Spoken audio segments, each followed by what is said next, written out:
Episode opening സീനിൽ ആ giant അതാണെങ്കിൽ തോൽവി സമ്മതിച്ച് ഇപ്പോ ഗേറ്റ് എങ്ങനെ പതിയെ മുകളിലേക്ക് ഉയർത്തുകയാണ്. അടുത്ത സെക്കൻഡ് സ്ക്വാഡ് 3യിലെ ആ ഒരു ക്യാപ്റ്റൻ ആളിപ്പോ അവർക്ക് നേരെ വരും. ആ ജയന്റ് ആണെങ്കിൽ ആളെ കണ്ട് ഞെട്ടുകയാണ്. ഉടനെ നമ്മുടെ ആൾക്കാരും ആ ജയന്റിന്റെ തൊട്ട് പിന്നാലെ ജയന്റിന്റെ അടുത്തേക്ക് വരും. ആ ക്യാപ്റ്റനെ കണ്ട് നമ്മുടെ ആൾക്കാരും ആളെ തന്നെ നോക്കും. ക്യാപ്റ്റൻ ആണെങ്കിൽ വലിയൊരു ഷോക്ക്. ഇദ്ദേഹം ഇവിടേക്ക് വരുമെന്ന് ഞാൻ ഒരിക്കലും കരുതിയില്ല. ഇദ്ദേഹം സ്ക്വാഡ് 3യിലെ ക്യാപ്റ്റൻ ആണെന്ന് പറയും. അടുത്ത നിമിഷം ആ ക്യാപ്റ്റൻ അങ്ങനെ കറങ്ങി വന്ന് ജയന്റിന്റെ ഒരു കൈ അങ്ങനെ ആഞ്ഞു വെട്ടിക്കളയാണ്. അവൻ വേദനയിൽ നിലവിളിക്കും, ചോര തുളുമ്പി. ജയന്റ് ആണെങ്കിൽ അപ്പോഴും ആ ഒരു ഗേറ്റിൽ നിന്ന് പിടിവിടാതെ ഒരു കൈ കൊണ്ട് ആ ഗേറ്റ് അങ്ങനെ ഉയർത്തിപ്പിടിക്കും. ആ ക്യാപ്റ്റൻ ദേഷ്യപ്പെട്ട് പറയും, യു ആർ അൺബിലീവബിൾ. ഈ ഒരു ഗേറ്റിനെ പ്രൊട്ടക്ട് ചെയ്യാനും കാവൽ നിൽക്കാനുമാണ് നിന്നെ ഏർപ്പെടുത്തിയത്, അല്ലാതെ പുറത്തുനിന്ന് വരുന്നവർക്ക് ഗേറ്റ് തുറക്കാനല്ല. നീ ചെയ്തത് അത് വലിയ തെറ്റാണെന്ന് ആളിപ്പോ ആ ജയന്റിനെ കുറ്റപ്പെടുത്തും. അതിനാ ജയന്റ് പറയും, എന്റെ മുൻപിൽ വേറെ വഴിയില്ല. ഞാൻ പറഞ്ഞതനുസരിച്ച് റൂൾസ് ഫോളോ ചെയ്ത് അവരെന്നോട് ഫൈറ്റ് ചെയ്തു. ആ ഏറ്റുമുട്ടലിൽ ഞാൻ ദയനീയമായിട്ട് പരാജയപ്പെട്ടു. അവർക്ക് മുൻപിൽ ഗേറ്റ് തുറന്നു കൊടുക്കാതെ എനിക്ക് വേറെ വഴിയില്ല എന്ന് പറയും. ഇവിടെ ആ പൂച്ചയ്ക്കാണെങ്കിൽ എന്താ ചെയ്യേണ്ടതെന്ന് അറിയില്ല. ആ ക്യാപ്റ്റന്റെ പവർ അത് പൂച്ചയ്ക്ക് നന്നായിട്ട് അറിയാം. അവൻ ടെൻഷനായി എത്രയും വേഗം ഇവിടുന്ന് രക്ഷപ്പെട്ടു പോയേ പറ്റൂ. അവനുമായിട്ട് ഫൈറ്റ് ചെയ്ത് ജയിക്കാൻ നമ്മളെ കൊണ്ടാവില്ല എന്ന് പറയും. അതേസമയം ആ ക്യാപ്റ്റൻ അവൻ ടെൻഷനായി ഇപ്പോ ആ ജയന്റിനോട് പറയും, നിനക്കൊരു കാരണവശാലും ഗേറ്റ് ഓപ്പൺ ചെയ്ത് കൊടുക്കാനുള്ള അവകാശമില്ല. ഫൈറ്റിൽ നീ തോറ്റുപോയാൽ അത് നിന്റെ വിധിയാണ്. നീ അത്രയധികം വീക്കാണെന്നാണ് അർത്ഥം. ഇപ്പൊ നീ ചെയ്തത് വലിയ തെറ്റാണ്. ഇനി നീ അർഹിക്കുന്ന ചെറിയ ശിക്ഷ അത് മരണമാണെന്ന് പറഞ്ഞ് അവൻ സ്ക്വാഡ് വീശുകയാണ്. അത് കണ്ട ഹീറോ പല്ല് കടിച്ച് ആ ക്യാപ്റ്റനോട് പറയും, ആ ജയന്റിനെ തൊട്ട നിന്നെ ഞാൻ തട്ടിക്കളയും. നമ്മുടെ പൂച്ചയാണെങ്കിൽ ആ രംഗമൊക്കെ കണ്ട് ഞെട്ടുകയാണ്. ഇച്ചിഗോ, നീ എന്തായി ചെയ്യണേ? ഒരു കാരണവശാലും നീ ഫൈറ്റ് ചെയ്യാനായിട്ട് പാടില്ല. നീ എന്നല്ല, നമ്മളെല്ലാവരും ഒരുമിച്ച് അവനോട് ഫൈറ്റ് ചെയ്യാൻ ശ്രമിച്ചാലും അവനെ തോൽപ്പിക്കാനാവില്ല. സോ ദയവ് ചെയ്ത് അവനോട് ഫൈറ്റ് ചെയ്യാൻ ശ്രമിക്കരുത്. അത് കേട്ട ക്യാപ്റ്റൻ അവനാണെങ്കിൽ ഹീറോയെ നോക്കും. എനിക്കറിയാം, നീയാണ് സാക്ഷാൽ ഇച്ചിഗോ കുറോസാക്കി, റുക്കിയയുടെ ഫ്രണ്ട്. ഹീറോ ആണെങ്കിൽ അത് കേട്ട് ഡബിൾ ഷോക്കാവും. നിനക്കെങ്ങനെ എന്റെ പേരറിയാം? എന്നെക്കുറിച്ച് എങ്ങനെ നീ മനസ്സിലാക്കിയും ചോദിക്കും. അതിനാളാണെങ്കിൽ പ്രത്യേകിച്ചൊന്നും പറയാതെ കുറച്ച് മുൻപോട്ടേക്ക് നടന്ന് ഒരു ചെറിയ സ്ക്വാഡ് കയ്യിലെടുത്ത് അങ്ങനെ നിൽക്കുകയാണ്. നിനക്ക് ചിന്തിക്കാനുള്ള വിവേകമില്ല, അതുകൊണ്ടാണ് ഞാൻ കൂടുതലായിട്ടൊന്നും നിന്നോട് പറയാത്തത്. അത് കേട്ട് ഹീറോ ആണെങ്കിൽ ആ ചെറിയ കത്തി ഉപയോഗിച്ച് നിനക്കെന്നെ ഒന്നും ചെയ്യാൻ കഴിയില്ല, എന്റെ ലക്ഷ്യം അത് ഞാൻ നിറവേറ്റുമെന്ന് അടിച്ചു പറയും. അതിനാ ക്യാപ്റ്റൻ ആ ചെറിയ സ്ക്വാഡ് അത് ഹീറോയ്ക്ക് നേരെ വീശുകയാണ്. നിനക്ക് ഈ സ്ക്വാഡിനെ കുറിച്ച് എന്തെങ്കിലും അറിയോ? ഇതിന്റെ പവറിനെ കുറിച്ച് നിനക്ക് എന്തെങ്കിലും അറിയുമായിരുന്നെങ്കിൽ ഉറപ്പായിട്ടും നീ ഇങ്ങനെ സംസാരിക്കില്ലായിരുന്നു.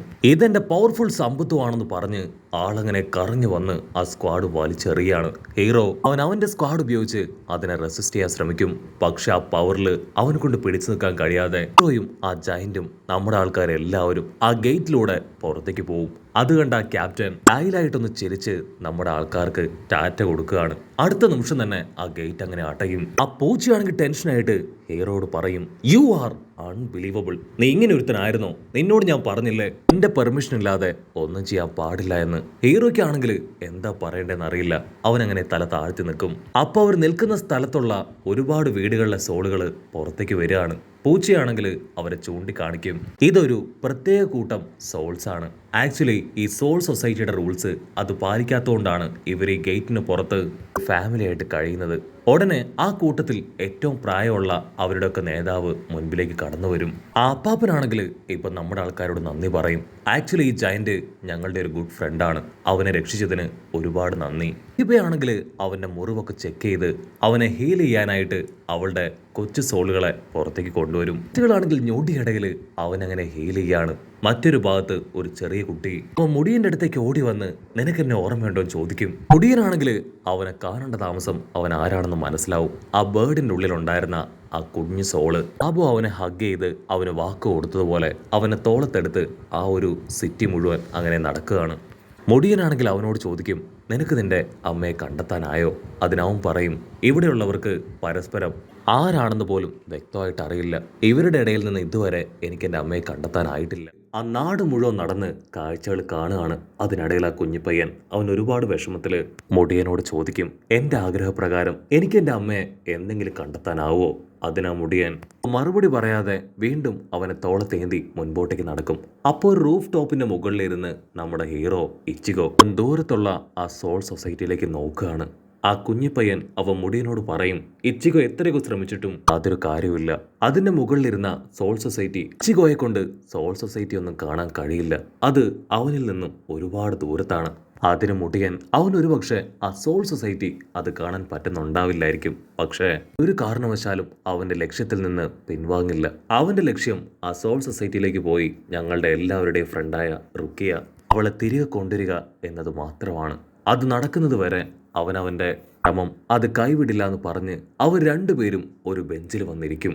മുടിയനാണെങ്കിൽ അവന്റെ ശരീരത്തിലേക്ക് നോക്കും. എന്റെ ഉള്ളിൽ എനിക്ക് പോലും അറിയാത്ത വലിയൊരു പവറുണ്ട്. തീർച്ചയായിട്ടും ആ പവർ അതെന്താണെന്ന് ഞാൻ മനസ്സിലാക്കി അതിനെ പുറത്തെടുക്കും. ഇതിലൂടെ എന്റെ ജീവിത ലക്ഷ്യം അതെന്താണെന്ന് തിരിച്ചറിയും. അതിനുവേണ്ടിയാണ് ഞാൻ ഇവിടേക്ക് വന്നതെന്ന് പറഞ്ഞ് ആ കുഞ്ഞിപ്പയ്യന്റെ അവന്റെ കൈ പിടിക്കുകയാണ്. തീർച്ചയായിട്ടും നിനക്ക് നിന്റെ അമ്മയെ കണ്ടെത്താനായിട്ട് കഴിയും. ഒരു കാരണവശാലും ഇതിനായിട്ടുള്ള നിന്റെ ശ്രമം അത് മാത്രം നീ ഉപേക്ഷിക്കാൻ പാടില്ല എന്ന് പറഞ്ഞ് അവൻ എൻകറേജ് ചെയ്യാണ്.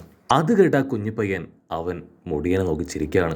അവിടുന്ന് അങ്ങനെ സീൻ കട്ട് ചെയ്ത് നൈറ്റ് നമ്മുടെ ആൾക്കാരെല്ലാവരും ആ ഒരു അപ്പാപ്പന്റെ വീട്ടിലിരുന്ന് കാര്യമായിട്ട് ഡിസ്കസ് ചെയ്യുകയാണ്. ഓൾറെഡി നമ്മുടെ ആൾക്കാർ ഇവിടേക്ക് എത്തിയത് അത് സോൾ സൊസൈറ്റി അറിഞ്ഞു കഴിഞ്ഞു.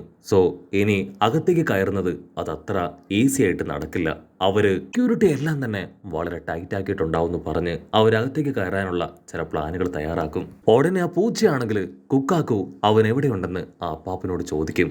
ആ ചോദ്യം കേട്ട് അപ്പാപ്പൻ അങ്ങനെ ഷോക്കായിട്ടിരിക്കുമ്പോഴായിരിക്കും അവരുടെ ഇടയിലേക്ക് വേറൊരുത്തൻ അങ്ങനെ കുട്ടിക്കാരനും മറിഞ്ഞൊക്കെ കടന്നു വരിക. അവന്റെ പേര് ഗാഞ്ചു എന്നാണ്. അവനെ കാണേണ്ട താമസം അപ്പാപ്പനാണെങ്കിൽ അവനോട് പുറത്തു പോകാൻ പറയും. അവൻ ചുറ്റും നോക്കും. സോൾ റീപ്പർ ആയിട്ടുള്ള ഇച്ചിഗോയെ കണ്ട് അവൻ ഇച്ചിഗോയെ കളിയാക്കുകയാണ്. അതിൽ കലി കയറിയ ഇച്ചിഗോ അവന്റെ മുഖത്ത് ആഞ്ഞിടിക്കും. അതിനുശേഷം രണ്ട് ടീമും വമ്പൻ ആക്ഷനൊക്കെ ഇട്ട് പൊരിഞ്ഞ പോരാട്ടം. ഫൈറ്റ് അങ്ങനെ വേറെ ലെവലിലേക്ക് പോകുമ്പോ ആ കാച്ചുവിന്റെ കൂടെ ഉണ്ടായിരുന്ന അവന്റെ അസിസ്റ്റൻസ് അവരെല്ലാവരും പന്നിയുടെ പുറത്തു നിന്ന് ആടി ഇറങ്ങി ആ വീട്ടിലേക്ക് വന്ന് ഫൈറ്റിൽ പങ്കെടുക്കുകയാണ്. പൂച്ചയാണെങ്കിൽ ഒരുപാട് കഷ്ടപ്പെട്ട് ആ ഒരു ഫൈറ്റ് അത് കോംപ്രമൈസ് ചെയ്യാനും നിർത്തിക്കാനൊക്കെ ആയിട്ട് ശ്രമിക്കും. പക്ഷെ അവരാണെങ്കിൽ ഫൈറ്റ് വേറെ ലെവലിലേക്ക് കൊണ്ടുപോകും. മുടിയനാണെങ്കിൽ ഹീറോയുടെ സമ്പത്തു അത് ഹീറോയ്ക്ക് ഇട്ടുകൊടുക്കും. അത് ക്യാച്ച് ചെയ്ത ഹീറോ ആ ഗാഞ്ചുവിനെ ഉപയോഗിച്ച് അറ്റാക്ക് ചെയ്യാണ്. ഗാഞ്ചു ആണെങ്കിൽ വിട്ടുകൊടുക്കില്ല. ഹീറോയുടെ സ്ക്വാഡ് പിടിച്ച് വലിച്ച് അത് മണ്ണിലേക്ക് ആഴത്തില് കുത്തിയിറക്കും. അടുത്ത നിമിഷം അവരുടെ ഇടയിൽ തന്നെയുള്ള ഒരുത്തന്റെ ബോഡിയിലുള്ള ക്ലോക്ക് അത് 3 മണി സമയമാകുമ്പോ ബെല്ലടിക്കാനായിട്ട് തുടങ്ങും. ആ ബെല്ലടി കേൾക്കേണ്ട താമസം അവരെല്ലാവരും അവിടുന്ന് ഓടുകയാണ്. ഇച്ചിഗോയും നമ്മുടെ ആൾക്കാരും ആ കാഴ്ച കണ്ട് വണ്ടടിക്കും. അവരെന്തുകൊണ്ടായിരിക്കും പേടിച്ചോടിയെന്ന് അവർക്ക് മനസ്സിലാവില്ല. അങ്ങനെ നമ്മുടെ ആൾക്കാരെല്ലാവരും കൺഫ്യൂസ്ഡ് ആയിട്ട് നിൽക്കുന്നതോട് കൂടെ ഈ ഒരു എപ്പിസോഡും അവസാനിക്കുന്നു.